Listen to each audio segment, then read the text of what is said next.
Hi, this is Natalie Lander, voice of Kinsey, Tara Branford, Stargirl, and many others. You are listening to a W2Mnet podcast. You can visit W2Mnet.com for other podcasts about entertainment, video games, sports, and wrestling. Good evening, afternoon, whenever you happen to be listening, and welcome to the kickoff, a presentation of the W2M Network online at W2Mnet.com. I am your host. My name is Harry Broadhurst. I am the voice of reason from a fantasy football podcast that may or may not still exist. We'll have to discuss that later. Joining me, as per usual, he is Dynamite, Erik Watkins. Who's got two thumbs and is doing a podcast only a day after doing a 5-hour live podcast? This guy. The Riz, Randy Isbelle. Hello, hello, hello. Wait, is it time? It's time. Welcome back. Your dreams were your ticket out. Welcome back to that same old place that you laughed about. Hey there, Jason. How are the Hoot Owls? The Hoot Owls are on a magnificent winning streak. They defeated the Burger Kings.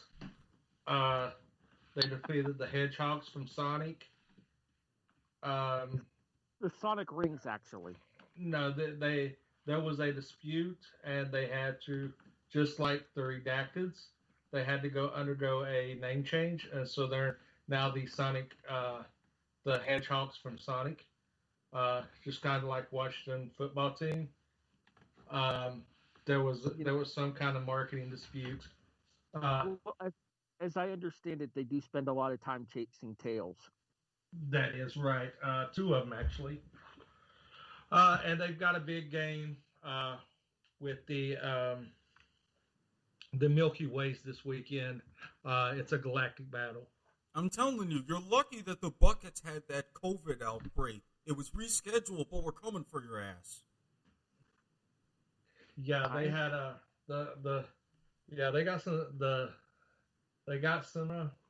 definitely got some breasts and thighs that we should be concerned about. Some of them players are good and greasy, I'll tell you that. Slip right through. Well, they do have that watermelon Gatorade on the sidelines, too, to quench the thirst of their players. I understand Erik has to go jogging in South Alabama once this broadcast is over. We didn't have this is correct. We didn't have to remind him about that, Harry. He had long forgotten. Okay, so tonight is a very... I want to say this. Randy, it's great to see you. Welcome back, sir. It hasn't been the same without you, Jason. Whatever. Y'all have more fun without me than you do with me. The fact that that's true doesn't change the fact that it's good to see you. It still isn't the same. All right, so we are running kind of an amended format of the kickoff tonight. Technically speaking, it should be next week, but we're doing it this week. This will be our mid-season awards / prediction update episode, and we will be getting to that towards the end of the broadcast.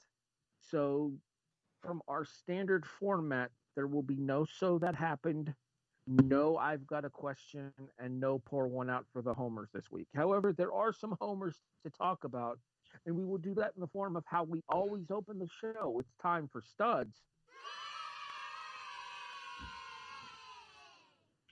and Duds. Ooh! You know what, Jason, you're back. Let's let you go first. Who's your stud for the week? My stud will make one. Robert Taylor. Very happy because I'm taking Patrick Mahomes, who threw for 416 yards and 5 touchdowns against Randy's New York Jets. The Jets actually came out. I really thought this was going to be a a much better game in that fourth quarter. First little bit of the game, they actually showed some life, and then Kansas City just ran away with it. The first half, I can say that the Jets at least put a better showing on against Kansas City than the entire Sunday Night Football broadcast. So there's that. There's something to take pride in. But yeah, Mahomes, as much as I hate to say it and I kind of puke in my mouth when I do say it, he had a QB rating of 144.4, which is damn near perfect. It's in that realm of being close to perfect. I believe the max possible is a 156.3. 158.3. So, 150.3. yeah, so he was definitely in the realm of it. Through to, let's see, 1, 2, 3, 4, 5, 6, 7, 8, 9, 10. Targeted 11 different receivers. 10 of them had catches. So I've got to go with Mahomes here. As much as I hate Robert Taylor, and hope he, gets some communicable disease. I have to give props. Well, Randy, at least your Jets were covering the spread in the first half. It didn't matter. You can't be a stud if you're playing a minor league team. Randy, technically speaking, if we would have given you 30, you would have covered. I told you. I knew what the line was going to be. Or should have been. He did say 30 last week on the show, and they would have covered at 26. All right, Randy, let's talk about something positive from your football weekend. Who's your stud for the week? I'm actually going to take the team that completely crushed me in my Are You Serious pick, and that's the Cincinnati Bearcats, who completely demolished the Memphis Tigers 49-10, and I don't think it was even that close. Jerome Ford probably is my player of that game. Only had 9 carries, but still had 116 yards and 2 touchdowns. Just a complete dynamic player. And I don't see Cincinnati losing the rest of the way now. And we'll see if they have a sniff at the playoffs or not. If it's going to happen, I think this could be the year that it does. But the thing about it is I think there's another team that's not getting the recognition that it deserves, and they're all the way up into damn near the top 10 in the nation as well, in the BYU Cougars, who I tried to warn Erik about, but Erik doesn't listen to me. Look, again, Navy, you would have thought with the triple option, but no, they still have issues with tackling. Good thing I actually have made some money since then, but could have been more. Could have been more. All right, Erik, who's your stud for the week? Does anybody remember Ahmad Rashad? The guy that used to host Inside Stuff with Hannah Storm? Very good. But did you know what he did before he was the host for Inside Stuff? He played He was football somewhere. Yes, he did. He was wide receiver for the Minnesota Vikings. Yes, both of you are correct. And during his tenure as a receiver for the Vikings, he scored 4 touchdowns in a single game. He was the last player to do so until Sunday. My stud, the first Viking to score 4 touchdowns in a single game since that fateful day, Dalvin Cook. I was very thankful that it was against the Packers simply because, but seeing him run and just have that insane level of day and one of those touchdowns being receiving, kudos, and naturally upending the football universe yet again. Bears couldn't take advantage, though, as they lost the squeaker to the Saints in overtime, 26-23. So the Packers still lead the North. Yeah, I've got some interesting thoughts about the Bears, though.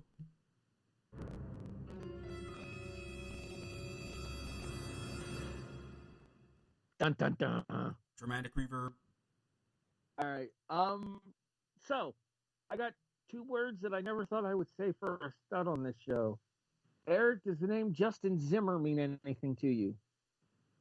It's ringing a couple of bells. Yeah. I'm a Buffalo Bills fan, and I didn't know who the hell this kid was. until the final drive of the game on Sunday against the New England Patriots, and Justin Zimmer forces a Cam Newton fumble to steal a 24-21 Buffalo victory, snapping a 7-game losing streak against the Patriots. I was impressed that New England even made that a game. I wasn't surprised. It's Belichick. He's dominated the Bills over the last 2 decades. Well, I didn't want to bring up 35-5, but since you did, it's a factual statement there.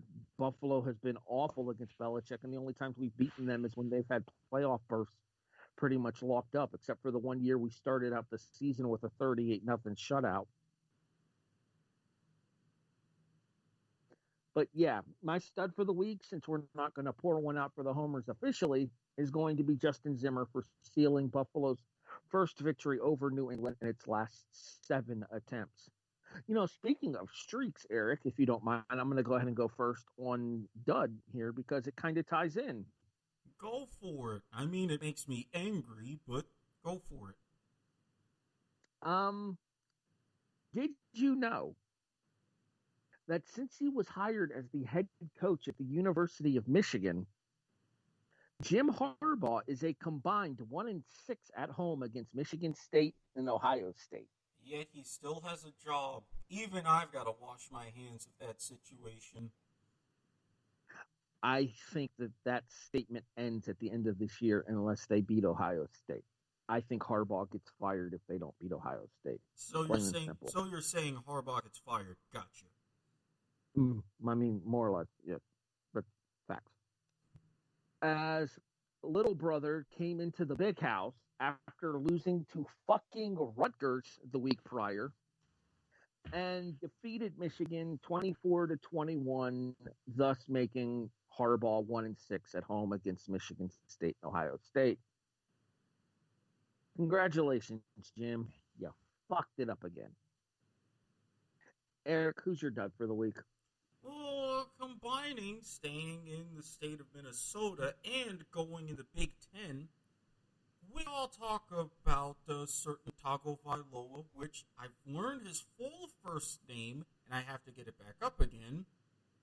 Well, he's got a little brother, Taglia, who plays at Maryland. Maryland played Minnesota. It was a great game, but then Minnesota had the chance to win. Their kicker, I believe you said his name was Walker? His last name was Walker, yes. Yeah, you come on, and it's great. You've got one job. You go ahead, you perform it successfully, life goes on. He didn't perform it successfully. Maryland with a bit of a mild upset, especially since the Gophers were my pick to win the West. Go ahead.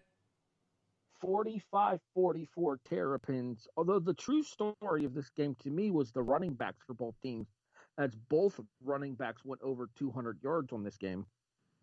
And that would have continued to be the story had it not been for the miss.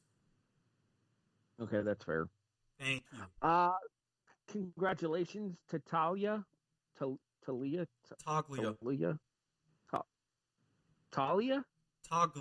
You pronounce the G. There is no G. It's Taulia. I thought there was a G in there. There's no G.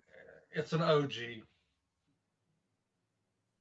I'm telling you, it's like Talia or Talia or something like that. There is no G, Eric. I'm telling you.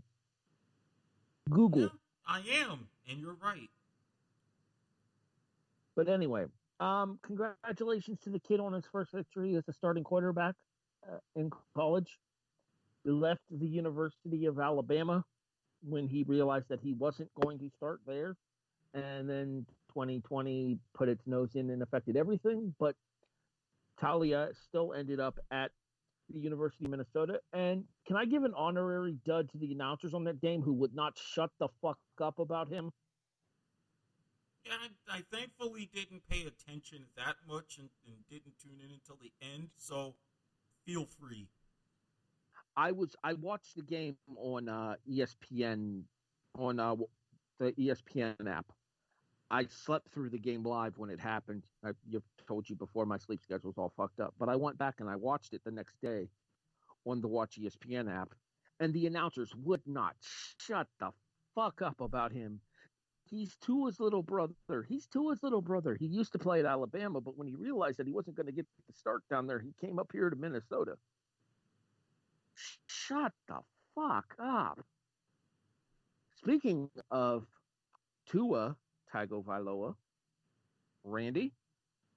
Yeah, Tua's my dud. I know Miami's able to beat the Rams this last week, 28-17, but it wasn't because of Tua. I'm not going to post judgment on him just yet. Obviously, it's just his first start. You got to give him time. And we talked about this last week, that this was not the opponent that I think the Dolphins really were hoping for. But with the COVID reschedulings, it wasn't the Jets after the bye week. It ended up being the Rams. But I don't know. He does not look like an NFL quarterback to me. And I hope I'm wrong, because I don't like wishing ill on anybody. But I didn't see it in his opener. Now, Randy, let's be fair. It was Tua Tagovailoa's first game. Let's calm down a bit. Gadzooks. What? That's his first name? Well, the good news for Tua is, as bad as he played in that game, there was somebody else in that game who played just as bad, if not worse. Jason? Yeah, I'm actually going to the other quarterback that was in that game, and I'm taking Jared Goff. I mean, I'm pretty sure that his QB rating of 65.9 was all done in the second half in garbage time. Yeah, I mean, he threw for 355 yards, but he had 2 sacks, 2 interceptions, I think 2 fumbles, or 1 fumble. I know 1 fumble was returned for a touchdown. So, yeah, I mean, and this game hurt my heart, because I think this was one of my locks for the week. I'm pretty sure I might have even took this as my survivor last week, and that might have bit me in the ass. So you did not take that as your survivor last week. Oh, yes, you did. I take that back. You did. And then I was going to say. Erik picked that as his Are You Serious of the week and got his first victory of the season straight up. Yeah, I mean, yeah, Goff was sacked, fumbled, recovered for a touchdown, 2 interceptions. I mean, I really think that this Rams team was looking way past Miami. And what made it worse is Goff had came out and said that he was really looking forward to playing Miami so his receivers could have career days. Yeah, that didn't age well. So, yeah, I had to take Goff because legitimately having such a horrible QB rating against a struggling Miami team that they should have easily handled got him my dud of the week. Yeah, that kind of comment has shades of West Germany versus Algeria in 1982 all over it. Do you believe in soccer miracles? More. They were gloating, saying about how they're going to dedicate their 7th and 8th goals to their wives and dogs, and Algeria beat them. But that wasn't the main story from the World Cup as it turned out. I'll explain later.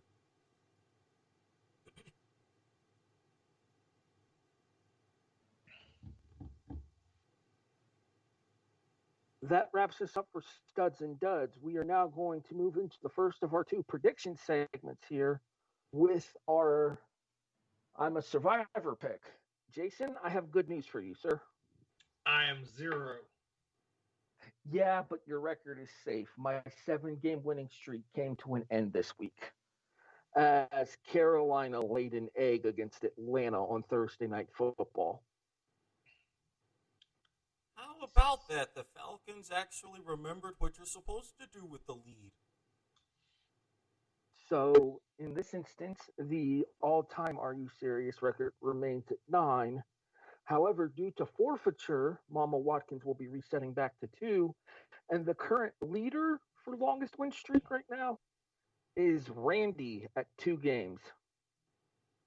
Myself, Erik, and Jason all lost our games this past week, and I'm a survivor. I'll take the lead, no problem. That's what happens when you pick against the Jets back-to-back weeks. I mean, he's not wrong. We'll get to Randy last. I will start. Jason? Yes. Don't let me down. Giants over the Washington football team. I kind of like that pick. I mean, especially if we play like we did against Tampa. Until that last play we won't go into, the pass interference that should have been called. But I'm okay with that. I mean, Washington is one of the wins that we have on the year. So the only win we have in the year. I'm pretty sure. I think that's. Don't think we beat anybody else. Nope, you're 1-7. Yeah. So I like that. We can sweep Washington. By proxy, we're the best team in the division. What is it with your team and 2-point conversions? Well, I mean, technically, the Eagles are 3-4-1 and leading the division pretty handily right now. All right, Erik, let's see if you can't rebound here. Who you got? Yeah, no Jimmy Garoppolo, no George Kittle. Aaron Rodgers continuing his fuck you tour, now extra motivated after the trade deadline, and he doesn't get the receiver he wants. Give me the Packers. Jason, you too look to get off the schneid. Oh, I think I'm going to get off there with the easy pick. One of my most hated teams, and taking the Steelers over the Cowboys. I think Uncle Rico is actually suiting up to play quarterback for the Cowboys this year. I saw him looking good on the bench, but the problem is there's no mountains in Texas that he can throw it over. So, well, Willie Beeman turned down a one-game contract, as well as John Moxley. Lance Harbor has not been cleared to compete. So yeah, I mean. No, they couldn't. I mean, they got turned down for Rico. Well, I mean, they couldn't go up to Washington and find footsteps. Shane Falco, come on, would have provided some mobility at least. Apologies, I got a phone call right when we were in the middle of the show. People don't realize that Wednesday nights are my record time for the podcast. Are we still going, or are we paused? Yeah. We're good. We're going. Yeah, we were still going. Okay. All right. I actually heard that there's talk about them signing Brucey for a game. Well, that is possible if they can. If his parole officer will let him out on good behavior. I appreciate you getting that reference, Jason. Thank you. No problem. All right. So Erik is taking Green Bay. Jason is taking Pittsburgh. Randy, it's 2 in a row. You're looking to extend it. I'm definitely not going to take the Patriots over the Jets. So give me the Houston Texans to take out Jake Luton and the Jacksonville Jaguars. Sorry, Erik. I mean, normally I would be angry, but no, I can't be at this case. L for L. Erik. L for L? Losing for Lawrence. No, because, we're really much better than the Jets? Come on. Quitting for the quarterback? Because at this point, look, he's got his choices between teams like the New York Jets and the Jacksonville Jaguars. Is it a wonder why he's now starting to say he may decide to stay for his senior year? didn't we discuss that on the show last week, though? What's going to be his reaction when the Jets go 0-16 again next year and he's set going to New York anyway? Or if the fact that even if the Jets go, say, 3-13, but the Jaguars go 1-15 again, and he's stuck coming here, and we have to try to lure Dabo Sweeney all over again. All right, so there's your I'm a Survivor picks for the week. We now immediately go into our Are You Serious picks for the week. As previously mentioned earlier in the show, Erik is off the schneid. He has a straight-up victory. About damn time. Thank you, Dolphins defense and special teams. It came at Jason's expense, and I'm a Survivor, but hey, at least Erik has one now. Updated standings next week on the show as we get ready for week 10. We do the updated standings every 3 weeks. I will start. The Pac-12 starts its college football season this year, and a habitually overrated team is once again overrated. I am referring to the USC Trojans. They are going to face the Arizona State Sun Devils, and Herm Edwards and the rest of Sparky are going to beat them in the Los Angeles Memorial Coliseum. I will take Arizona State plus 10.5 over USC. Well, so much for that, all the extra hype and Matt Leinart and Reggie Bush coming back on Big Noon Kickoff for a USC game. That COVID will get you. Randy, college football, who you got? Are you serious? Illinois doesn't have a win yet this season. They're 0-2. But I have faith that they can win at home against the Minnesota Golden Gophers. Give me the Fighting Illini plus 7. Jason, I believe we call your game easy picking. I believe that is a good one. I mean, I'm taking UMass, who is got a whopping plus 45 spread versus my hometown Marshall Thundering Herd. And I think that's a safe bet. I don't. The reason why I'm taking this game, there is a reason. And we'll talk more about that next week. But it is because the coaching staff at Marshall does not like to embarrass teams, so they will not throttle an opponent. So taking the 45 points out of humanity's sake is a pretty good bet. Erik, you know my propensity for The Simpsons, right? Mm-hmm. Is that why when he said that I couldn't help but think to myself, why are you throttling yourself? Why are you throttling yourself? It made perfect sense. Who's your college pick for the week?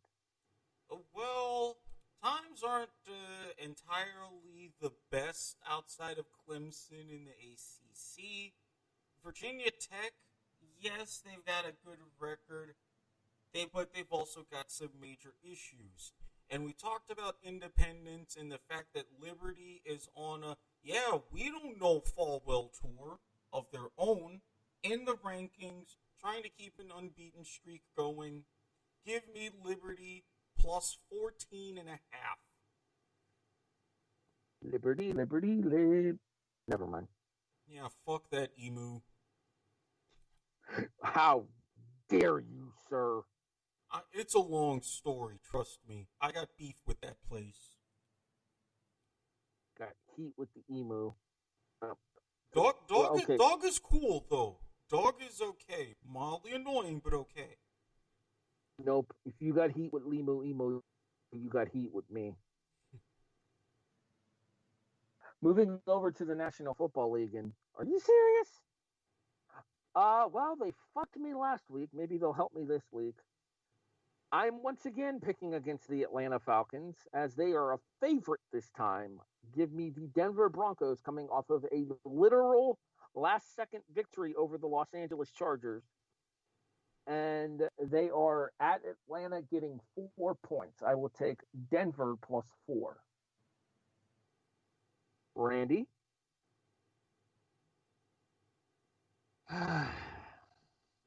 I don't know if I want to. I wrote it down. The Jets are going to screw up this number one pick. I have a feeling. Jason said it earlier. They played okay in the first half against the Chiefs. Mims looks pretty good as a wide receiver. Crowder might be back this week. Patriots look awful. And the Jets are at home on a terrible Monday night game, getting 7 points. So I am going to take my Jets and hope to jinx the hell out of them and make sure that they stay in that number one spot. Current projections are right around 58% for that number one pick. Heads will roll if Belichick drops to 2-6, losing to back-to-back division games. Especially to Adam Gase. Again. Jason? I'm actually going to take the Saints, who are getting 4.5. I think 4. It's up to 5. Okay, so they're getting 5. Versus the Bucks. I think that, being the Giants fan that I am, I've seen a lot of mistakes in that game from Brady, and that offense isn't as good as what the talent on it should be. So Michael Thomas is suspected to be back. So I look for a really good showing from New Orleans, and not only winning with the points, but I think they'll take the game straight up. Erik, you wrap us up for Are You Serious? In a battle of what is looking more and more likely as two increasingly fraudulent teams, given the kind of issues really on both sides of the ball for both of them, it's not something that I'm entirely putting my full heart into it, but I figure, why the hell not? So, my boy Kenny, if you're listening, yes, I am doing this to you. Give me the Bears +6 against the Titans. And if you just so happen to be able to be in a position to have victory sex, Kenny, if you want to rub in my face by recording it and getting all the angles, fine. If you insist. The views and opinions of Erik Watkins do not necessarily reflect the rest of us those here at the W2M Network. Viewer discretion, point of viewer discretion is advised. Yeah, baby. There you go. That's a quick plug for you as well. Point of viewer available on the W2M Net as well. Heads up, if you want to listen to that live episode. You may not want to be sober. It's a long one. Again, not a conversation we're going to have on the air. All right, let's move forward. So the idea behind this week's episode of the Kickoff is usually we have our Pour One Out for the Homer segment where we talk about our favorite teams. We both me and Randy kind of did that a little bit already, with me mentioning Justin Zimmer and my stud performance, and Randy picking the Jets for his Are You Serious pick. So that happened would have been included already by this point into the show, and there was a lot to discuss this week, but unfortunately it fell into a week where the predictions and the midseason awards happened to fall on our schedule as well. With that being said, Erik, I am making an executive decision. I am scrapping. I've got a question for next week, and we will do an extended news desk like we did a couple of weeks ago. Fine by me. So be prepared for the return of the anchorman, Erik Watkins, next week on the show. Stay classy, W2M. This week, however, it's time for our midseason awards and our updated postseason predictions. We start with college football, and we start with the Heisman Trophy, which will be handed out after some speculation earlier this season that it might not be. A couple of different names have already been bantied about here. Myself and Erik agree on this one. I don't know where Randy stands, but I know Jason is dissident. So, Jason, we will start with you and your differing opinion. I think I'm going to go with Mac Jones from Alabama, who just started edging out the next person that you and Erik's going to be discussing in the latest odds. So yeah, I mean, I'm looking for Jones to take the lead because we all know that there's going to be 2 games missed, and in a shortened season, I think that could be a death sentence in this Heisman race. I don't disagree with you, and that's one of the things that makes me worried about mine and Eric's pick because of the fact that he's losing out on what would be his marquee regular season game, as number 1 faces number 4 on Saturday night on ABC. Randy, Jason's picked Mac Jones. You can probably guess which way me and Eric are leaning. Are you with us, or are you leaning somewhere else for your Heisman Trophy front runner thus far? I'm leaning somewhere else, but I have the same situation where my pick isn't going to be playing as many games as a lot of those teams, but I'm taking Justin Fields from Ohio State. 2 games down, has looked absolutely fantastic. I think he continues to do so. Has the highest QBR so far in college football. So give me Fields to come out as the Heisman. Myself and Eric both agree. Eric, I will let you state the case first for Mr. Trevor Lawrence. Well, I mean, you've already got how Clemson as a whole has performed, and the fact that Trevor Lawrence himself has been putting up tremendous numbers. But in a rather unique case, you've already got one sample of how the team has done without him, not having him against Boston College, and you're really going to see, especially if they struggle against Notre Dame. I do, however, think if Notre Dame can hang on to that 2 spot and get a rematch with Clemson in the ACC title game, and actually if Lawrence is available there, I think he'll seal it at the finish. I will make a bold prediction, however, that worries me about this game. If what one of the panelists think is going to happen on Saturday night happens, this game was not eligible to be picked for RU Series because of the 7-point rule in college football. But if one of the panelists is correct about this, a loss ends Trevor Lawrence's hope. Completely? I think so. I think the fact that he missed the biggest game of the season for Clemson, the fact that he got himself in the position where he contracted the virus and had to miss an extended time, including the damn near loss to Boston College last week, puts Lawrence at a significant disadvantage, especially if Notre Dame pulls the upset on Saturday night. I can Dum, dum, dum.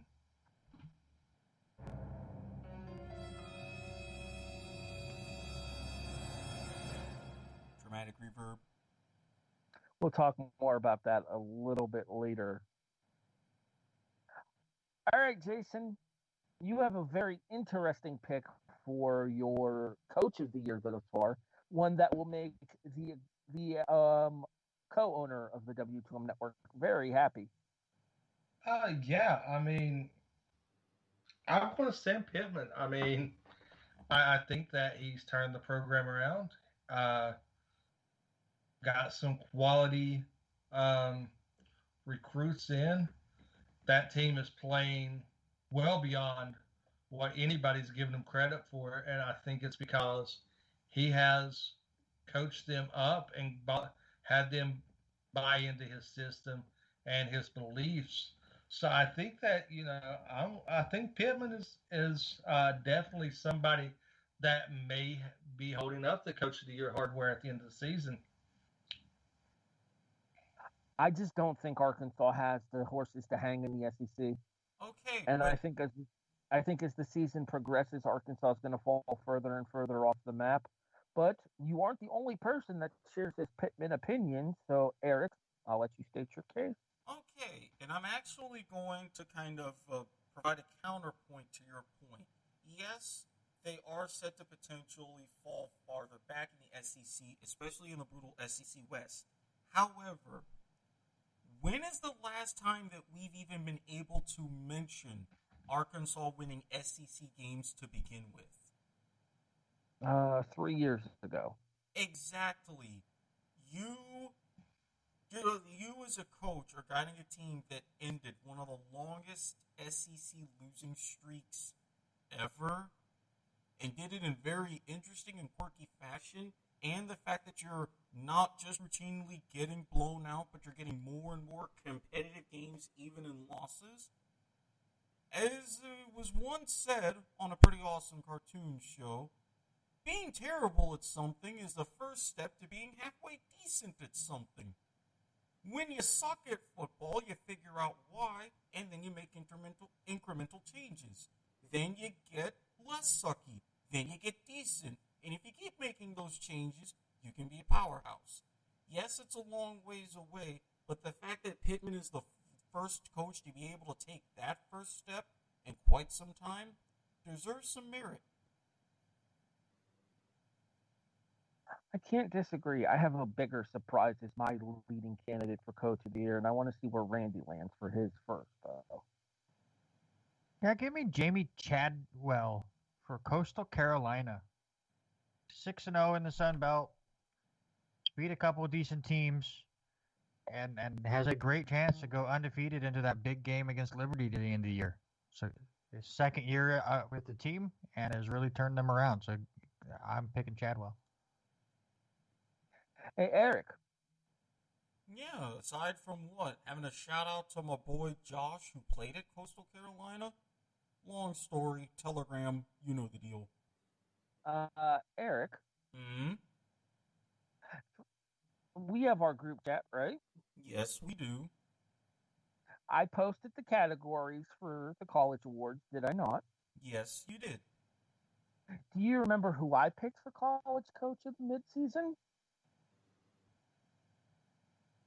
I'm seeing these with asterisks. I'm trying to see if these are your picks or not. I picked Jamie Chadwell, Coastal Carolina. Yeah, those were your picks.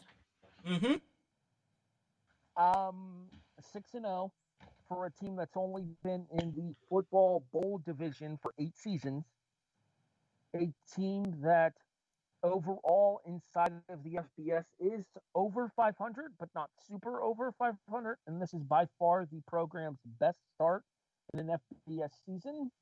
They are already guaranteed bowl eligible for what that's worth in the shortened season. I know the whole records for thrown out the window thing, but I guarantee you, if they continue at the pace they are going, we will see Coastal Carolina in a very impressive bowl game, given the fact that they've already gotten up to number 15 in the nation right now. Speaking of rankings, dun dun dun, Jason.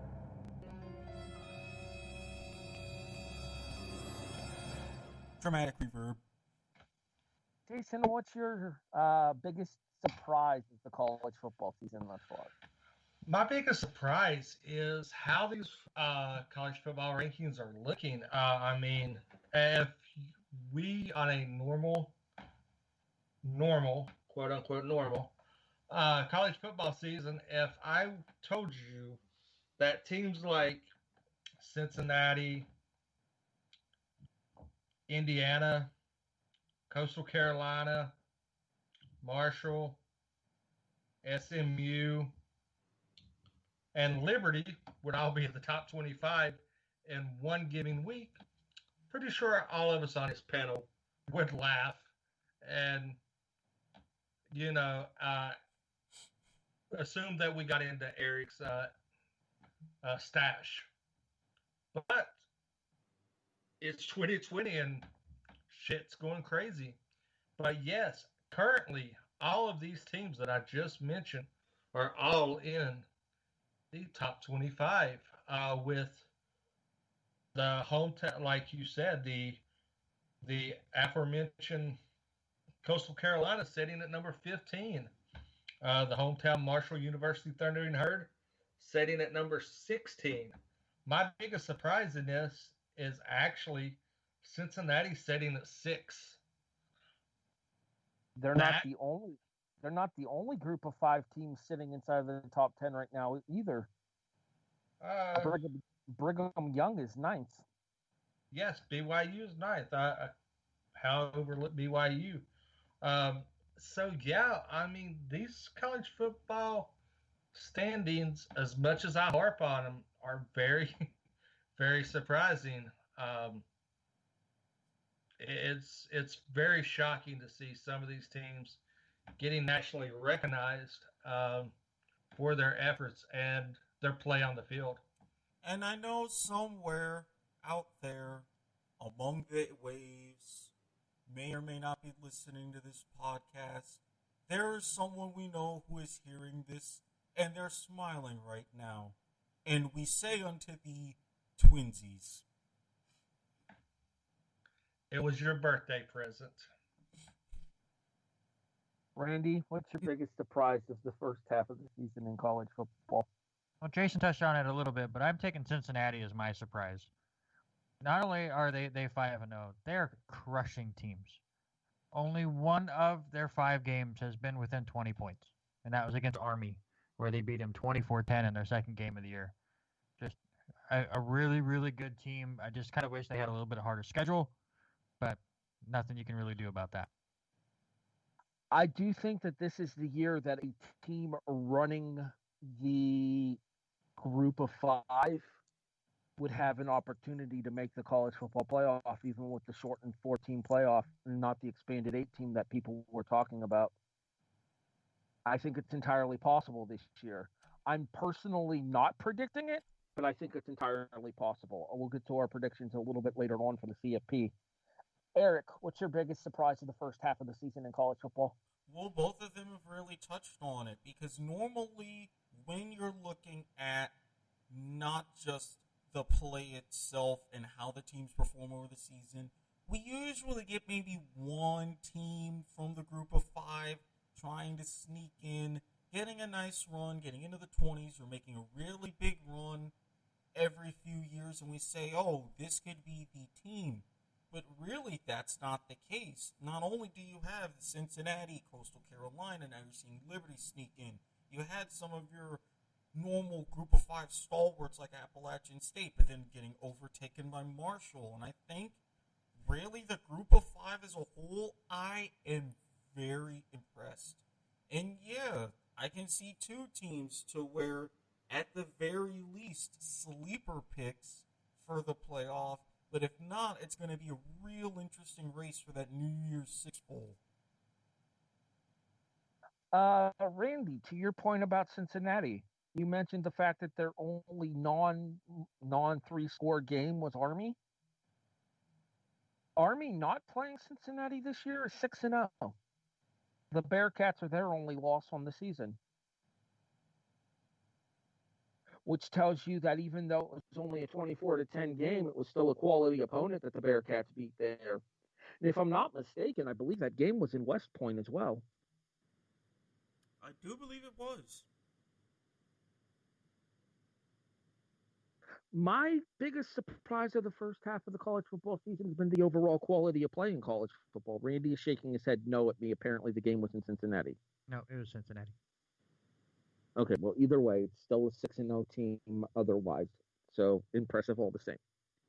I'm going to go with the overall quality of play. I don't think there's been that big of a drop-off as much as maybe people thought that there might be this season. I think that coaches are adjusting protocols unless you're Wisconsin and you're fucking away the Big Ten West. Congratulations, you dumbass Badgers. You may have cost yourself a championship. I'm going to have to adjust my Big Ten prediction at this point. Sons of bitches. Yep. But instead, what I'm going to say is, overall, though, I think coaches have done an excellent job of being able to get their teams to buy into the systems and avoid the things that they need to avoid in order to keep mass breakouts from happening in multiple locations. Yeah, we've had our share of games canceled and postponed each week. It happens. But at the same time, I don't think it's as bad as maybe a lot of people thought it was going to be.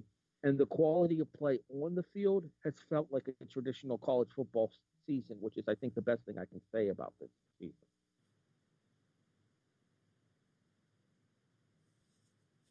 All right, Jason. If only it was that from the very, very, very, very get-go, Navy. All right, Jason, what's your biggest disappointment about the season midway through? My biggest disappointment is the Big Ten. And how they handled everything with the consistently will they or won't they, seasons off, seasons on. So I think that is my biggest disappointment because I think that they played the whole want to be last to the dance and still get the recognition that some people think they deserve. Uh, it kind of made me feel that they went into this as an entitled conference. So I think it's the handling of everything by the Big Ten has to be my biggest disappointment because you had kids that legitimately have Sunday afternoon talent that was going to be taken uh, away from them, and they wasn't going to be able to be on display. Uh, since they did announce everything, I think they've handled it a lot better. But just the initial handling of everything was my biggest disappointment up to this time period. Well, that kind of ties into another team specifically in the Big Ten that's been disappointing this year, and that's Penn State. The Nittany Lions are off to an 0-2 start, and when it was announced that the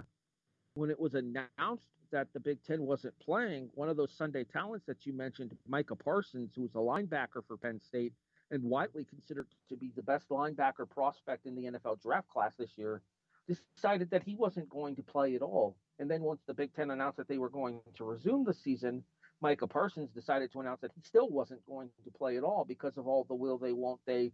Is this going to be an opportunity to compete for a national title? And we've seen what's happened to Penn State there, right, Randy? Yeah, absolutely, and that's my disappointment too. Is Penn State their game with Indiana just showed that they didn't come into the season ready to go, and then of course losing to Ohio State, you can't really blame them too much because I think Ohio State's really good. But when's the last time Penn State started 0-2? Usually there's a regular season cupcake there, so it has to have been at least 10 years, if not more, probably more. I'm sure Eric can find the specific stat. Looking that up. While Eric is looking that up, I know that he's actually going to be touching on a Big Ten team as well. So mine's kind of more of a generality than it is any one particular team or conference. And it had something to do with what Jason said, the conferences that went through that will they, won't they bullshit throughout the early part of the season. So this goes to the Big Ten, the Mountain West, the Mid-American, the Pac-12, and any other conferences that is getting its season started in fucking November or the tail end of October, when other teams have played 4 or 5 and in some cases 6 games already. Yeah, marquee programs involved in here, sure. Big name programs involved here, sure, yes. We'll talk about the Pac-12 here in a little bit because I actually might surprise some people with one of my predictions. But overall, I think that those teams and those conferences should have done themselves a disservice. And it puts conferences such as the American Athletic and Conference USA at a disadvantage because they've been playing this entire time, beating each other up, while these other conferences are only playing 6, 7, 8 games and have an opportunity to stay fresh and have more opportunities to have the better records at the end of the season. Eric, did you find the number? 2012. Figured it was about 10 years ago, so 8 years doesn't surprise me. Yeah, You're staying in the Big Ten year. I am. Virginia and Ohio were the first 2 losses that year. Oof, that American loss. Ouch. Virginia loss I can accept. That's an ACC school. But they lost to a team in the Mid-American. That probably in Happy Valley, no less. I believe it was. Yeah, it was. Yeah, not surprising. We're not going to fucking Athens, Ohio. All right, Eric. That would have been a fun drive for me. All right, Eric. You're staying in the Big Ten as well. Jason went Big Ten in general. Randy went Big Ten specific with Penn State. I talked about this team a little earlier tonight. And they are my disappointment. If you couldn't tell from earlier, it's Michigan. Yes, I know that they've been pretty much set up for mediocrity the last several years since Harbaugh's gotten there, but I would have thought that building upon their a little bit more than mediocre success last year, with the compacted conference schedule, that Michigan would be more all in, have things solidified, and really make it a 2-horse race with Ohio State, or even a 3-horse race along with Penn State for the Big Ten East title. And Sparty came in and said, nope, we're going to be on the path to getting the man fired. There's some ways I get it, but there's other ways that I don't, because you would have thought that with what Harbaugh did with UC San Diego and Stanford and with the Niners, it has not translated, and I don't think it's going to.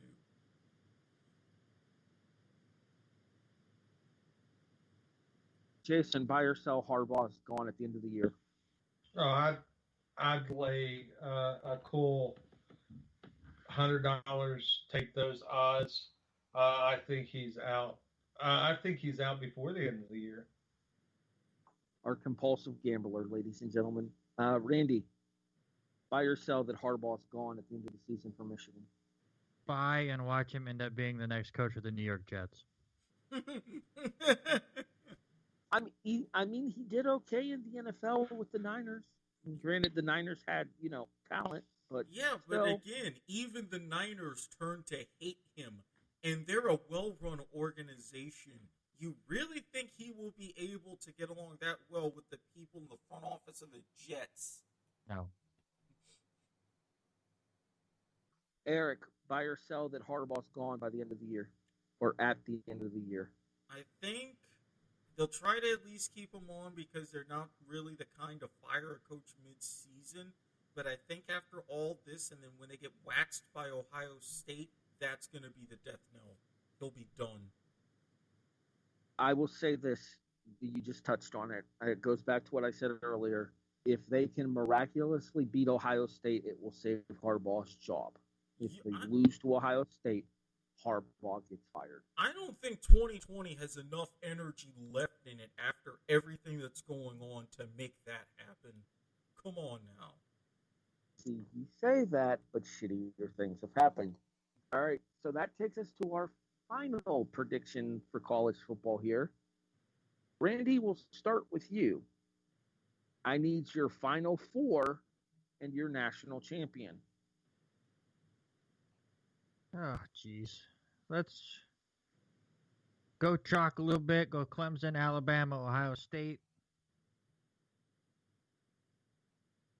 Let's throw Cincinnati in there for fun. And I think Ohio State wins the national championship. Erik. CFP4 and your national champion. I'm going to agree with Randy on the first three, definitely. Ohio State, Alabama, Clemson. Do I really want to go bold with my sleeper pick at 4? You know what? To hell with it. I will. Coastal Carolina, and we'll have to deal with another year of Bama as they are my national champions. All right, we teased it earlier, Jason. Dun dun dun. Dramatic reverb.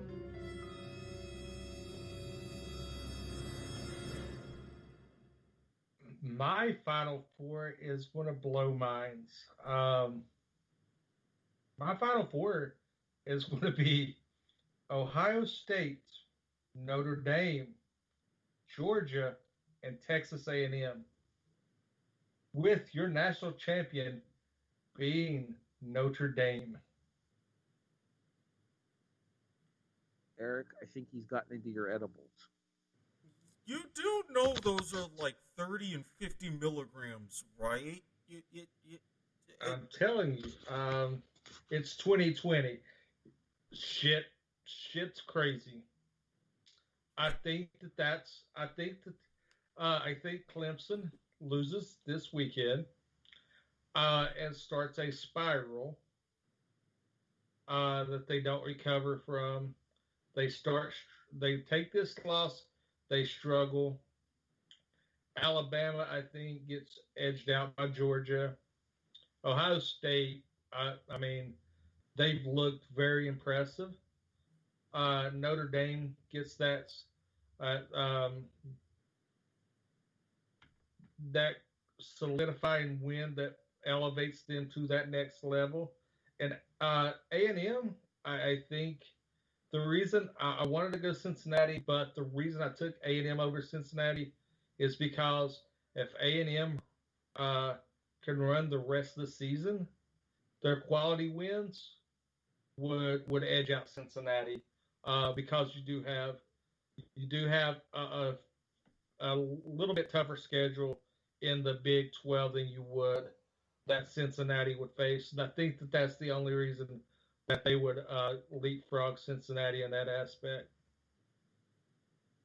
First of all, Georgia's losing this Saturday. Yeah, that's not happening. Come on, Robert Taylor, get your homerism out of the way. Second of all, doesn't A&M still have to play Bama? I don't know. Do they play Bama? I'm not sure if they play Bama or not. The SEC West. Because they're in the SEC West. Both are in the SEC West, so they have to play.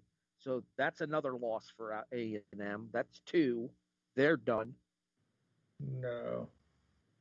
The Notre Dame one is the one that I knew would blow people's minds. So that's why I saved you. Yeah, I like that Notre Dame pick because I think that the win over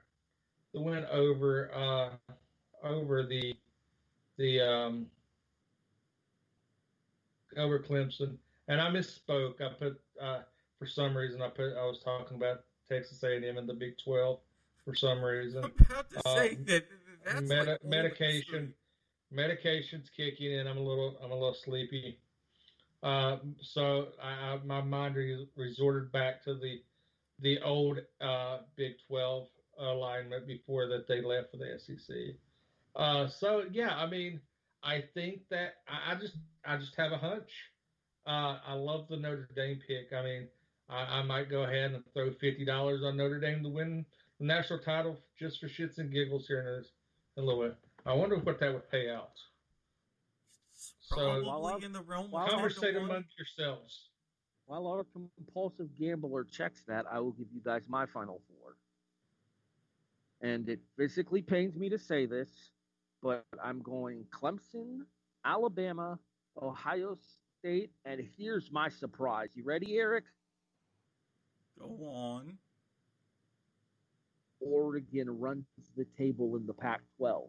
Okay, again, Harry, 30 milligrams, not 10. They are 30 milligrams. Why do I have to warn you people? Just so you guys know, that's $1,500 payout.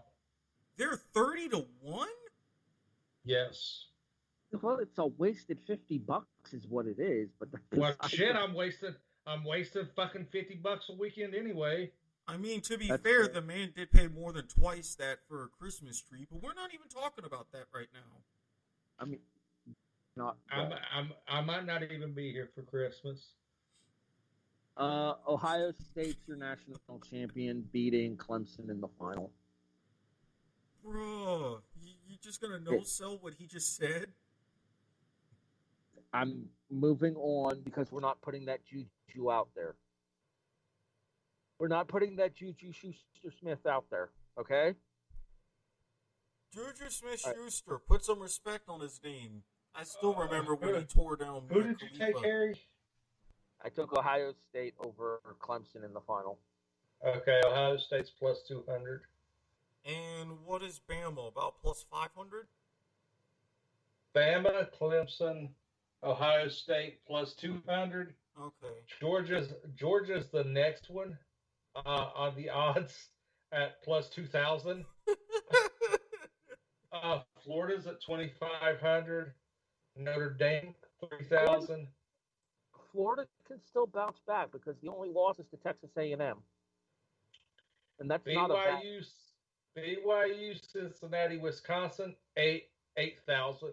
I don't even want to know Miami's odds at this point. If we're that far So they're out not from even the going to. bowl. Wisconsin's not even going to end up eligible after they have to forfeit a third Big Ten game here next weekend. All right, let's move on. There's your college football wrap up for your midseason awards and predictions going forward. We now move over to the National Football League, and we start with our MVP. And this one may be unanimous based on his play this year. Mm-hmm. I know Jason's pick, I know my pick, I know Eric's pick, and it's all the same. Randy, do you agree with the group consensus? Who's your MVP pick? As long as you all said Russell Wilson, I agree with you. We all said Russell Wilson. Not surprised. And I have an honorable mention there due to I want to show him a little love because, same division. So I'm going to go honorable mention with Kyler Murray. Same. I think Murray's impressive so far, but I have a prediction that's probably going to upset some people a little bit later on in the show.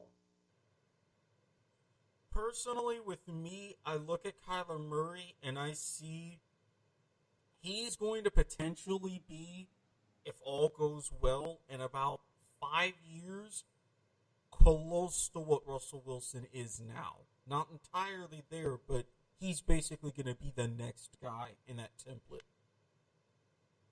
I think the big thing is going to be what happens with Kyler once Larry Fitzgerald calls it a career. Because yes, Fitz isn't the receiver that he used to be, but having a veteran presence like Larry around to help Kyler Murray in his progression is doing nothing but benefiting Kyler. And then once he leaves that, then it'll be curious. See, I don't think Hopkins is as good of a presence as Fitzgerald is. Hopkins is a better player. Fitzgerald's a better leader. Well, that's true, but I think if anything, I kind of more see Kyler being able to step into that role gradually himself. There is going to be a void, but I don't think it's going to be that long of a term void. Jason, who's your head coach of the year so far? I'm going to have to, I know this pains me and I puke in my mouth saying that, giving this team any kind of credit, but I'm going to Mike Tomlin with the Steelers. Only undefeated team in the NFL. They've won some squeakers. They've had to, show out to pull off some wins. At the mid-season mark, my vote's going to go for Mike Tomlin. Erik. I'm actually going to go on a different kind of path here. I'm going to Brian Flores in Miami. Now, I know they had a strong second half of the season last year, but to keep the momentum the way that they've done this season, not only still positioning themselves to be in a playoff position after switching to Tua, but, and this is going to be a bit of a throwback, putting the Dolphins in a position to push the Bills for the AFC East. Think about that sentence in of itself. Man, I just feel like this is my return is a reverb. Erik. Mm-hmm. Go fuck yourself. That's for later. You going to fuck your... Oh, yikes. Family show, sir. You're the one who said it. All right. You know what? I'm not putting my homerism away. When the streak ends and the Bills are crowned the 2020 AFC East winners, Sean McDermott is your coach of the year. Mostly because I don't think the Steelers' undefeated streak is going to last a whole lot longer. Their schedule sucks coming forward. Randy? I'm taking Cliff Kingsbury. We already talked about Kyler Murray. Arizona's been fantastic. Toughest division in the league. They're second, just one game behind Seattle, who they beat. It's been a fantastic run. I think he deserves credit. All right, next category up is Comeback Player of the Year, and I do believe this one is unanimous as well. We talked about this in our season preview. He hasn't had the greatest performance being back on the field for when he was, but the mere fact that Alex Smith played professional football again after what happened to him 2 seasons ago, Alex Smith is your Comeback Player of the Year. And survived Aaron Donald, no less. I thought it was going to be my return to the kickoff. Quit putting yourself over. I have to. None of you three will. Damn right. Randy, you're shaking your head. Did you No, not I'm just actually hear the not. rim shot? I'm not taking Alex Smith. It's a great story, and we all talked about it. And I'm surprised he went out there. Obviously, it was way too soon, as he hasn't seen the field since, and it was very scary to see. But I believe this is who I took in the preseason. I'm sticking to it. I'm taking Big Ben. That's an honorable pick. I could see that. You I guys could get gave behind that. You guys gave me shit about my pick in the preseason if it wasn't Alex Smith. And do you guys remember who that was? I know mine was J.J. Watt. I can't remember who yours was. My honorable mention, because I did say if Alex Smith plays, then it goes to Alex Smith. But my honorable mention was Old Man Rivers. And as of right now, the Indianapolis Colts are a playoff team. Yeah, and it's not because of Phillip Rivers. It's because of the shitty division. You have one solid team in that division. And they're falling apart. And the defense. The defense is pretty good, too. Yeah, the defense. When your defense stops people, your offense doesn't have to perform as well. Ask the Ravens when they beat the Giants in the Super Bowl. I mean, they did just put up 41 this past weekend, though, for Indianapolis. Granted, it was against the Lions, but still, 41 is 41. Don't look at me like that, Randy. No, I'm just looking at these standings. Do you realize that your Buffalo Bills are 6-2 and they have a negative net point total? Yes, I am aware because we got our asses handed to us by Tennessee. I just saw that and was really shocked. Yeah, we've been winning close games. We lost a blowout because we lost to Tennessee by 26. That's also why you shouldn't listen to my radio show this week. So we shouldn't listen to the R&R Sports Report? Well, it was the R Sports Report this week. It was I was solo, but it is archived on the R&R Sports Report Facebook page now. On klcz.com as well, if people want to listen live. If you want to watch it live there or live on Facebook, whichever way you would like to do it. Or if you happen to be in the Lewiston or Clarkston area on 88.9 FM. Yes, sir. Hopefully Robert Hagen's back next week to carry your ass. Unfortunately not. I have to do it again next week. He is in close contact with another teacher for COVID, so the entire school is shut down for 2 weeks. As their junior high and high school had, what did they say today? 240 students out today. Not obviously with COVID, just with close contact and other illnesses and just being gone. But they had 240 students that missed school today. So basically what he's saying, Jason, is he might die before you do. I doubt it. And what he's also saying is that there's going to be a segment on 5-pin bowling on next week's show. I'm in for that. We might have to in 2 weeks because the PBA finishes up their season this Sunday. So after we talk about that, we might have to talk about 5-pin bowling. I feel like you should bring me and Eric on to guest co-host this week. Would be too afraid of that. I'm doing well in college and I don't need to be kicked out. Look, I don't know what the problem is. I go 5 hours of working clean. I don't on this show. I decide that I can be sober 90% of the time. I don't get it. What is the problem? What is the deal? What's the deal about podcasts?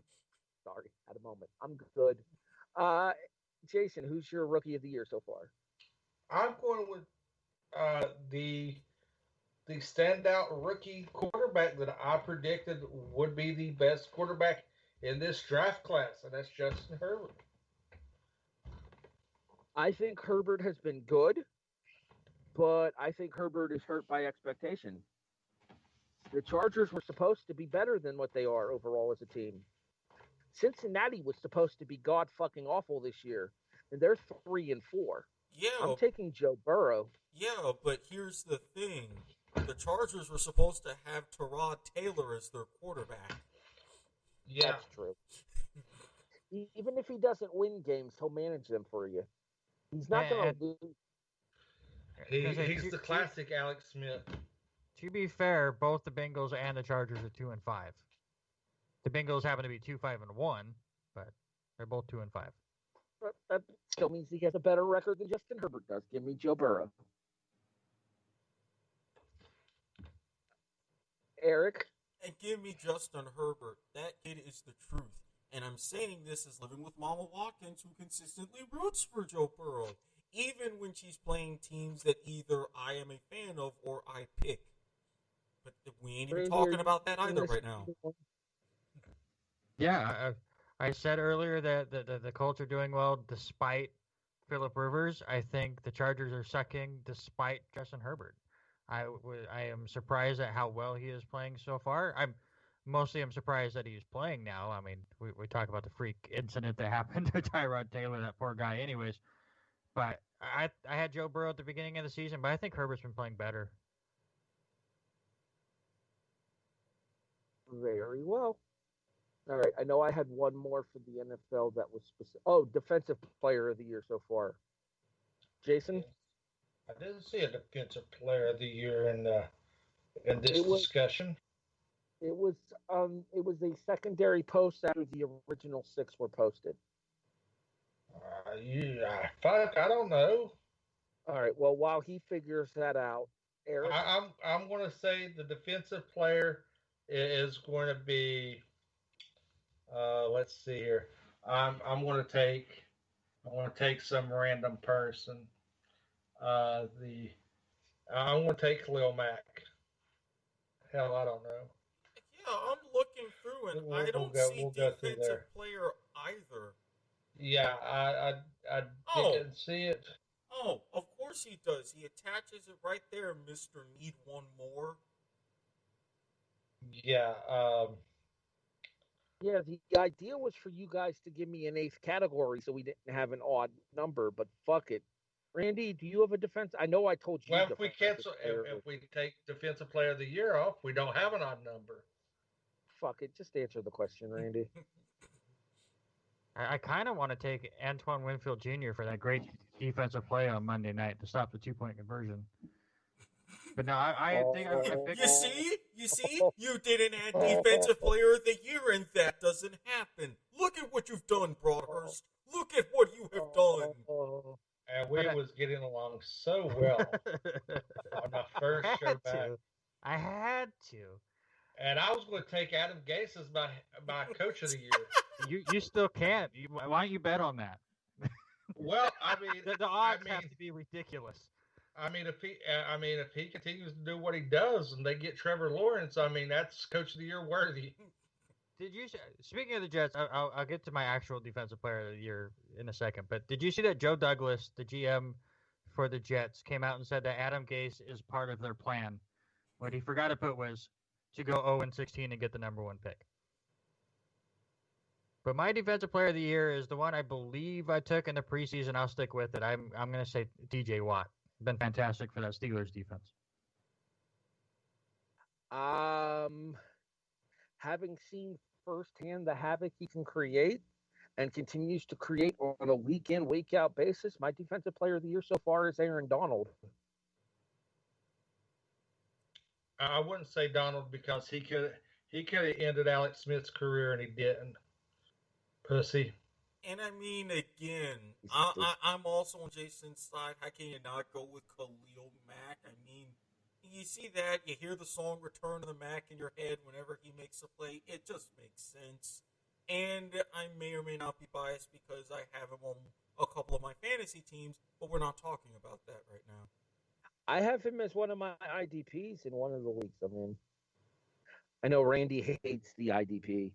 Yes, I do too, because IDPs suck. It's just pointless positions, and it just makes your draft twice as long, and they're just people that I just never look at. So Exactly. We only do a single IDP, though.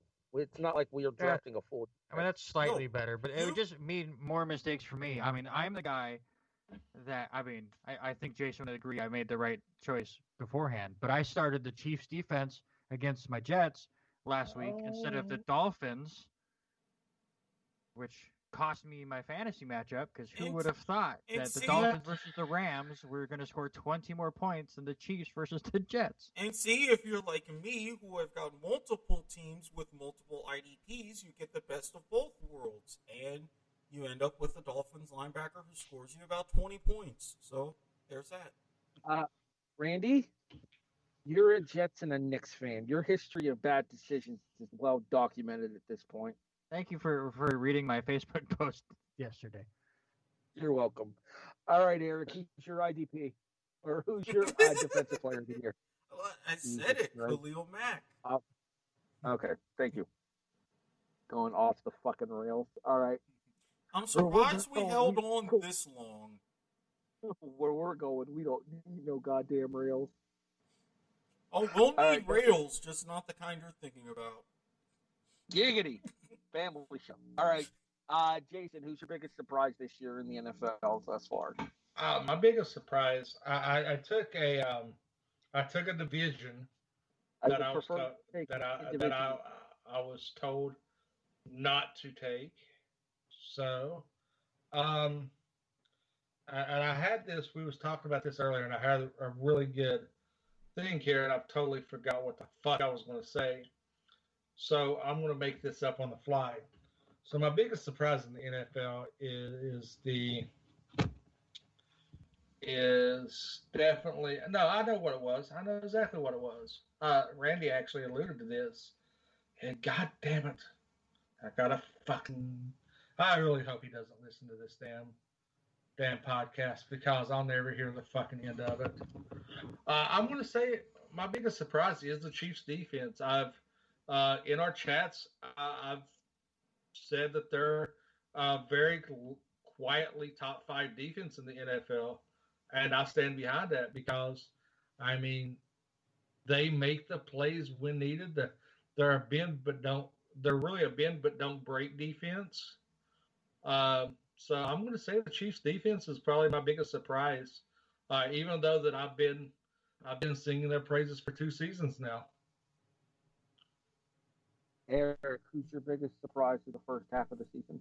Even though I picked them to do quite well and have them in a wild card spot, with their going way over the top and being the last undefeated team, my surprise is Pittsburgh, because I knew Big Ben was going to be not quite his old self, but close to it. He's even surpassed those expectations. The defense is starting to look more and more like the steel curtain of old, and I got to give kudos to him. Randy. Well, I still don't believe in this team. My surprise is the Chicago Bears, sitting at 5-3 with a chance to win the division, with Minnesota completely falling off the map. I asked, we said Robert Taylor already a few times in this show, but I asked him on Sunday when they went to overtime with the Saints, that I asked him if the Bears win this game, are they the worst 6-2 team of all time? And they might have been. They ended up losing that game. I don't know. I mean, if you're talking about worst 6-2 teams of all time, there was a year Detroit was 6-2. I don't trust the Bears team. I'm just surprised they're still in it.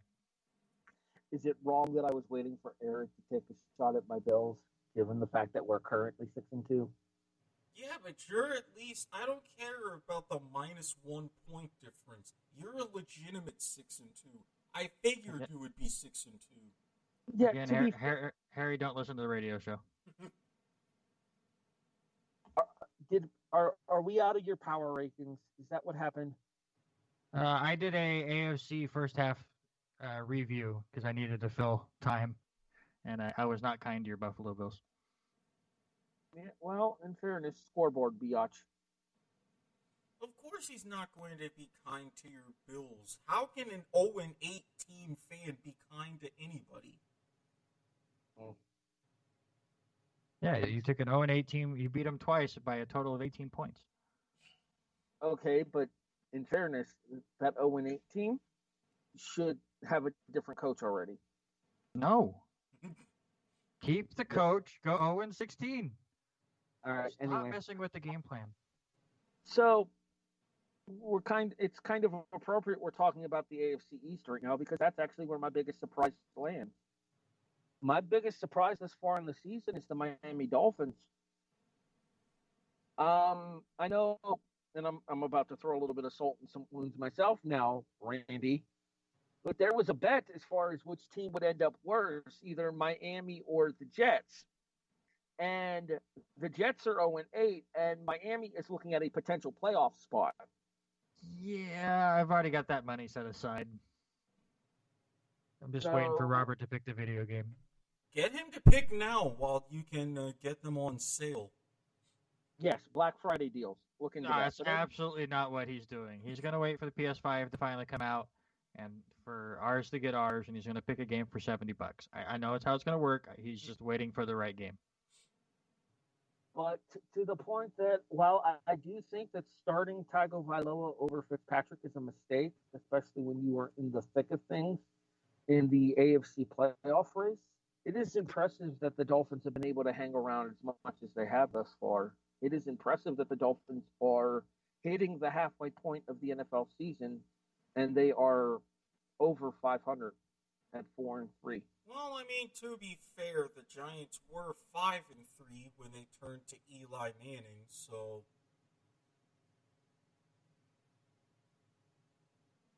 All right, so let me see real quick here. Erik. Yes. Do me a favor. Yes. Okay. Found out what's going on. He's on his way back. All right, we don't need to pause. We can continue going until he comes back. We will move forward. Of all times for him to have issues when I give Eli Manning a compliment, that's a sign from the football gods.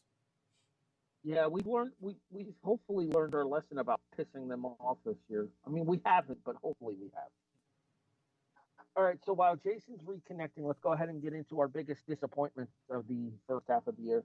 And the reason I said Jason couldn't pick the entirety of the NFC East, because it's entirely possible that every single one of us would want to pick a single team from the NFC East.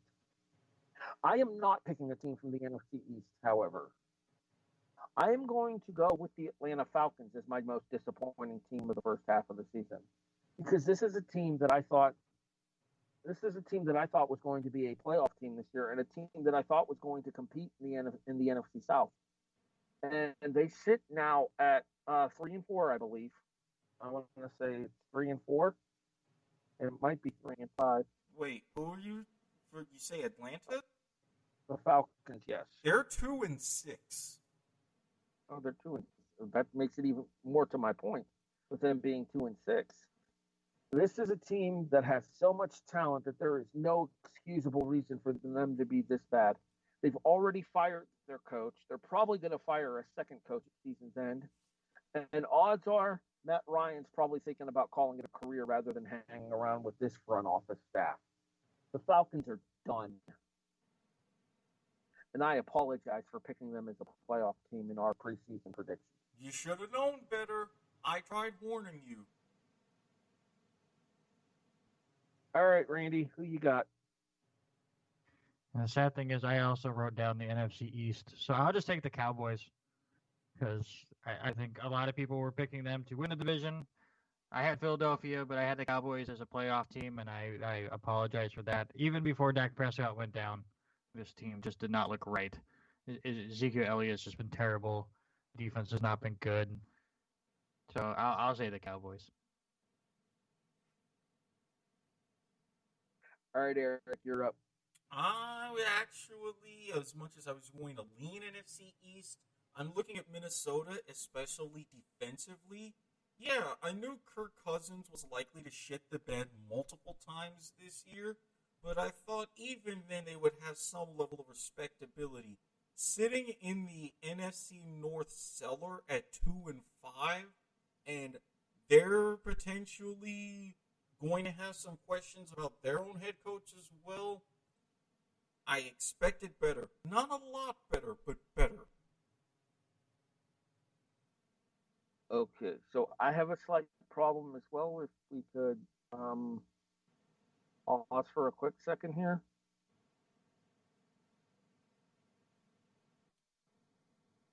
Apologies for the technical issues right there. We are back at you there. Jason's back. Jason, who's your biggest disappointment of the first half of the season? My pick for disappointment the first half is the Dallas Cowboys for catching the bad breaks that they did. One shot there.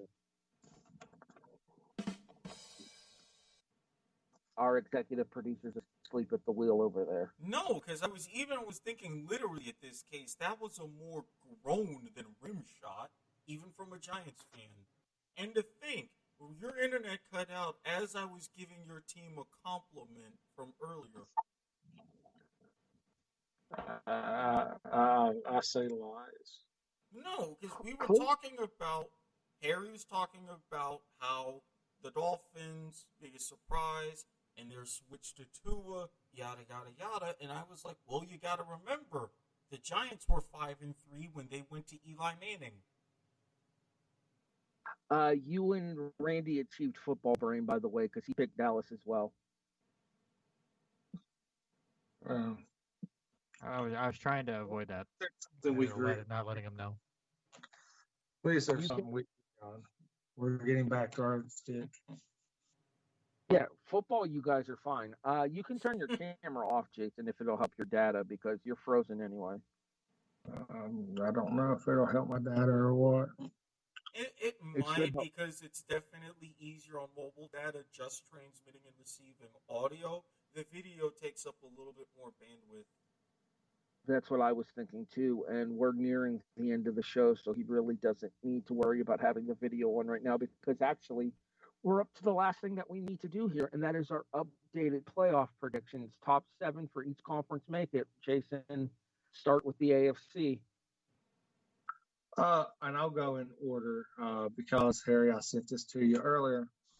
I think the 1-2 seeds go Kansas City, Pittsburgh, Buffalo at the 3, Tennessee at the 4, and rounding everything out. And like I said, this goes and adds to the foreshadowing of my return. I'm going with the Ravens, Houston, and the last team to grab a playoff spot is the Miami Dolphins. Houston? Could you say that last bit one more again? He said the last team that he's picking is Miami. Maybe Houston. He thinks Houston makes a run in the second half. Yes. I mean, they are 1-6, so not likely. But hey, stranger things have happened. They have the talent. Yeah, I think, like I said, I'm going out on a limb. Like I said, if I didn't make some outlandish, crazy pick, then it wouldn't be me. What about in the NFC, Jason? The NFC, I have a little bit of a different landscape. I'm actually taking 3 teams from the NFC West, and I'll rank them here shortly. But I'm going to go with your number 1 team is going to be your Seattle Seahawks, taking the number 1. Number 2, I'm going with the Packers, surprisingly, followed by the Saints, and I'm going to go Homer here. I think that Monday night turned a corner for us, and I think we're going to actually The Giants are actually going to take the division, the NFC least, with the Rams and Cardinals finishing out the playoffs. You're short a team there, buddy. Yeah, I know. I'm trying to figure out who else I put in there. Tampa Bay. Yeah, Tampa Bay is the other one. Yeah, I see. I got them. I got Tampa Bay as the 6th seed. No, the 7th seed. I got Tampa Bay at 7. Yeah, because I got Seattle. I got the Cardinals at 6, Tampa Bay, and then the Rams. I know that I've got another team in there. I know they're not from the East. I will take this opportunity to point out that his prediction to win the NFC least is currently dead last in the conference. Yeah, but I mean, they're 2 games out of the first place. Wasn't one of those losses to Philadelphia? Yes, and we play Philadelphia again. Okay, but you've already lost to Philadelphia once, so technically you're like 3.5 games out of first place. Yeah, but we can come back. Optimism, thy name is Jason. Erik, starting the AFC. All right. I see the Chiefs hanging on to the 1 seed and getting that precious bye. Steelers 2, Bills 3. I see the Colts overtaking the Titans for the 4. Ravens at the 5. Titans at the 6. And it's going to be a 3-horse race between the Dolphins, Raiders, and Browns. I think I'm going to have the Raiders sneaking in at 7. And the NFC. Again, Seahawks 1 and getting that bye. Bucks at 2. Packers 3. At 6, 9, and 1. Give me the Eagles at the 4. And I will go Rams, Saints, Cardinals. Randy, AFC. All right, give me Pittsburgh 1, Kansas City 2, Titans 3, Bills 4. Wild cards would be the Ravens, the Raiders, and the Dolphins. NFC. My NFC, I got Tampa Bay 1, Seattle 2, Green Bay 3, and the Eagles at 4. With wild card teams as the Cardinals, the Saints, and the Rams. All right, Harry. Turnabout is fair play. Starting the AFC. Kansas City 1, Baltimore 2. I think the Ravens overtake the Steelers. Buffalo 3, Indianapolis 4. Pittsburgh, Tennessee, and Cleveland as 5, 6, and 7.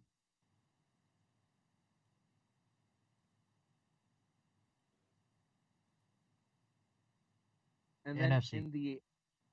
in the NFC, thank you. I was waiting for Erik, but thank you, Randy. In the NFC, I'm going to go New Orleans, Seattle, Green Bay, Philly, Tampa Bay, Arizona, Chicago. I think the Bears just sneak in over the Rams. Especially if the Rams keep playing like they did against Miami. I don't think they will, though. Like I say, this Bears-Titans game, it's going to see which of those two are more fraudulent. And that's a fair assessment. I agree with that. That's a 1:00 game, right? Bears and Titans? Yes. Okay, so it'll be interesting to see what. I mean, both teams are in the Central Time Zone, so it'll be interesting to see how it's handled with what basically amounts to a noon kickoff. Tennessee isn't in the Central Time Zone. Pretty sure Nashville's Central Time Zone. It's Eastern. While Erik looks that up, Jason, Super Bowl prediction. Who's your Super Bowl champions? I stand corrected. I always thought they were in the Eastern Time Zone. Yeah, it's in Central Time Zone. My Super Bowl, I'm gonna go with Seattle and Kansas City, with Seattle winning the Super Bowl. I think that Wilson gets a ring over Mahomes. Erik, Super Bowl winner. Seattle beating Pittsburgh. So we throw it back to a decade ago? Oh, longer than that. Super Bowl 40. 40 or 41? 40. Because that was the one in Detroit right after the one in Jacksonville. The bus stopped there. 41 was that the one Colts Bears? Again, while Erik looks that up, Randy, Super Bowl and winner. I'm not changing my Super Bowl pick. I took the Ravens over the Packers in the preseason. They're both playing well enough. I think they can get there. I'm going to keep it the same. I'm going to stand by the prediction I made in the preseason as well. It'll be New Orleans over Baltimore. Yep, and I was right. Super Bowl 41, that was when the Colts beat the Bears. Super Bowl 40 was the Steelers beating Seahawks. Okay. I do believe that officially wraps us up for our mid-season awards and preview for the second half. Overall, so far, it's been a much more entertaining season than we expected. A much more interesting season than we probably anticipated as well, specifically with all of the injuries that have affected basically every single team in some way, shape, form, or fashion. But the one thing that you can count on, even in this crazy-ass 2020 season, is that the kickoff will be here to break down the rest of the season here for you, as we are a presentation of the W2M Network online at W2Mnet.com. In addition, you can find us on all of your favorite podcast services, such as iTunes, iHeartRadio, Stitcher, Spreaker, Podbean, CastBox, and many more. Hey, Erik, guess what? Spotify is here. Jason, who's your dick of the year thus far? Had to come off mute. My dick of the year thus far is Robert Taylor, just because I fucking hate him. That's fair. Randy, who's your dick of the year? I promise to be nice. I'm not going to say mine. Nope, say it. It's the Twitter monster, Mr. Donald Trump. Dun, dun, dun. Erik, who's your dick of the year? Dramatic reverb. That one didn't need it. Who's your dick of the year? Mark Lamping, obviously, because that man still has a job and my franchise is going to be fucked until he finally leaves. My dick of the year are the Tennessee Titans, because those motherfuckers intentionally got COVID to avoid playing the Bills when they were supposed to. Pricks. I popped Randy Isbelle with that one. I saw you laughing, Randy. That was good. No sincerity, though. Hey, despite the rather lopsided loss to Tennessee, I'll take 6-2 so far. I can't complain. And we are on pace to end the tyranny that has been the Patriots in the AFC East. So here's hoping it holds up the way that it has in the first half of the season thus far. Hey, the Jets are only 6 games back. With 8 to play, so you're saying there's a chance. Oh, yeah. Totally. That's what I'm saying. As much of a chance as Jason winning money on his Adam Gase as the Coach of the Year pick. Speaking of which, Jason, where can people find you online? They can't. I said, fuck it. Can't find me. Incognito. At W2M Chairman, if you're wondering. There's also a personal account, but he'll probably Eeyore you into go fucking yourself. Why bother? You can go fuck yourself.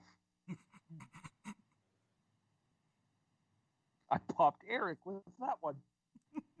Randy, where can people find you online?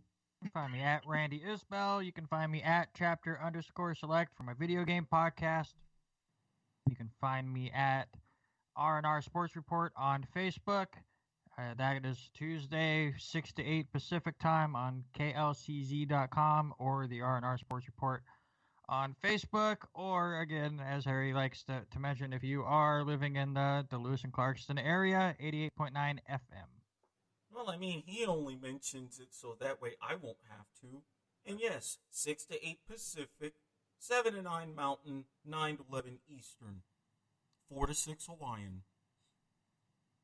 9 to 11 on the only coast that matters.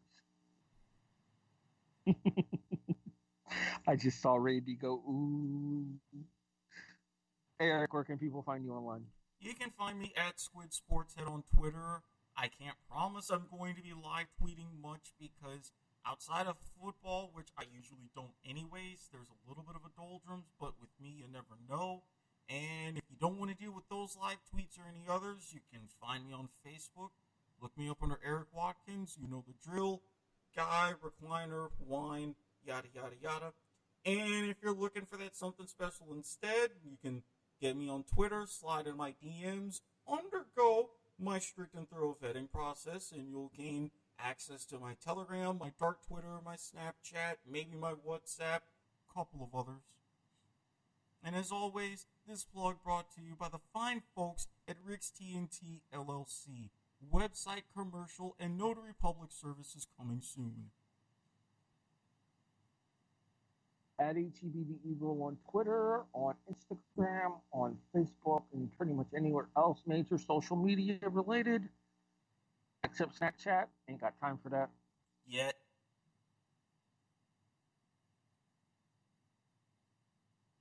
But otherwise, don't forget to check out Erik Watkins and Christopher Eric Bernard on a very special edition of Point of Viewer. If you are interested in the political spectrum, I stay out of it for the same reason that Tim Ryan should stay the fuck away from professional wrestling, because he clearly knows nothing about it. Oh, but trust me, it's 5 hours, but you will be very educated and pleasantly surprised at the end of it. Even my mind was blown. Well, all I will say is this in regards to that. Back at the State of the Union speech, Ryan commented about walking out, stating that it's like professional wrestling, it's all fake anyway. I assure you, Mr. Ryan, professional wrestling is a lot more real than politics could ever hope to be. I'm Harry Broadhurst for the unprofessional and returning Jason Teasley, the Riz Randy Isbelle, and the anchorman Erik Watkins. The voice of reason thanks you for listening to The Kickoff, a presentation of the W2M Network.